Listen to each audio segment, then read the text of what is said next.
Hello, it's John here from Planet Primary. Okay, I'm going to introduce you to the phonicfish download resources from Planet Primary. So these are all just flash files which you need to insert onto a smart notebook file, or you could open them in any web browser and you get something like this. If you open a single word, this word is called cool. That's the name of the file, and you just get one word. So there are all sorts of different variations, but the basic file, which could be used to be inserted to any particular lesson you wanted, just comes like this. So there's the word, and if you click on the graphemes, there's 3 graphemes. You get the 3 corresponding phonemes, and if you click on the fish's mouth, you get the exact number of bubbles to match the exact number of phonemes in the word. That's pretty much the basics of it. If you want to play the ever popular sound buttons game, you click above the actual graphemes. There we go, we've managed to create 3 sound buttons, and they can be used as well.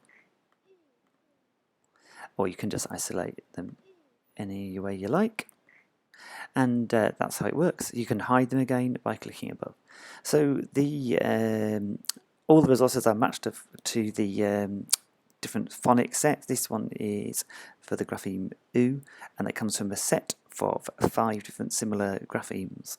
Let's have a look. This one is in the AIR grapheme, comes in a set with URE and ER, and it just works in exactly the same way as the previous resource. And there's the bubbles.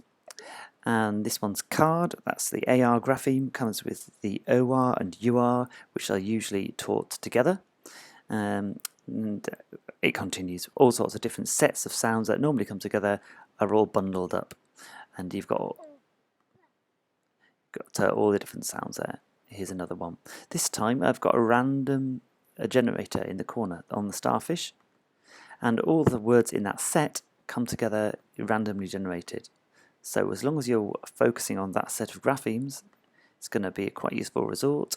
You can pick up all sorts. So you should find most of these words are familiar. They come with the word lists that originally came in the phonic pack, which people have been using for many years. Okay, so have fun with them, and don't forget to check out Planet Primary for all sorts of other goodies, and have fun creating on your smartboard.